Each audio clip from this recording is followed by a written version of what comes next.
నూతన మద్యం పాలసీతో గత వైసీపీ ప్రభుత్వం నిలువు దోపిడీ చేసిందని జనసేన పార్టీ జిల్లా అధ్యక్షులు గాది వెంకటేశ్వరరావు ఆరోపించారు. నకిలీ మద్యానికి శ్రీకారం చుట్టిందే వైసీపీ అని మండిపడ్డారు.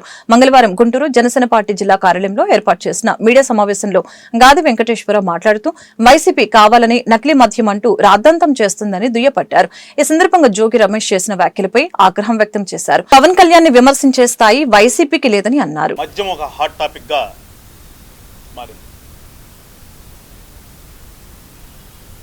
గత ప్రభుత్వంలో ప్రభుత్వమే దీన్ని అమ్ముతుందని చెప్పేసి ఆనాడున్నటువంటి వైఎస్ఆర్ పార్టీ పెద్దలు ఒక పాలసీ తీసుకొచ్చి రాష్ట్రంలో ఏ రకంగా ప్రభుత్వం పేరుతో ప్రైవేటుగా వాళ్ళ పర్సన్స్ వైఎస్ఆర్ పార్టీకి చెందినటువంటి ప్రముఖులందరూ కూడా మద్యం ఇండస్ట్రీస్ని నడిపి దోసుకున్నారో రాష్ట్ర వ్యాప్తంగా ఉన్నటువంటి ప్రజలందరికీ కూడా తెలిసిన విషయమే. ఎప్పుడైనా ఒకసారి తప్పు జరుగుంటే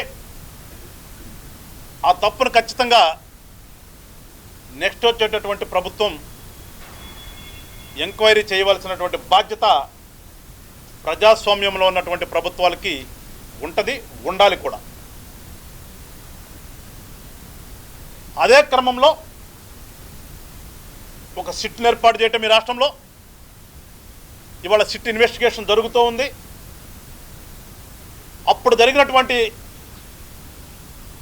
ఆ యొక్క స్కామ్లో ఎవరైతే ముద్దాయిలో వాళ్ళందరినీ కూడా అరెస్ట్ చేసుకుంటూ వస్తున్నారు. కొంతమంది బెయిల్ మీద బయటకు వస్తున్నారు, కొంతమంది లోపల ఉన్నారు, ఇంకొంతమంది అరెస్ట్ కావాల్సి ఉంది. అది కొన్ని వేల కోట్లకు సంబంధించినటువంటి ఒక స్కాము. ఇది జరుగుతూ ఉండగా పాపం అనుభవజ్ఞులు కదా వైఎస్ఆర్ పార్టీకి సంబంధించిన వాళ్ళంతా కూడా ఆ అనుభవాన్ని మళ్ళా ఒక రూపకల్పన చేశారు. అది జరుగుతూ ఉంది.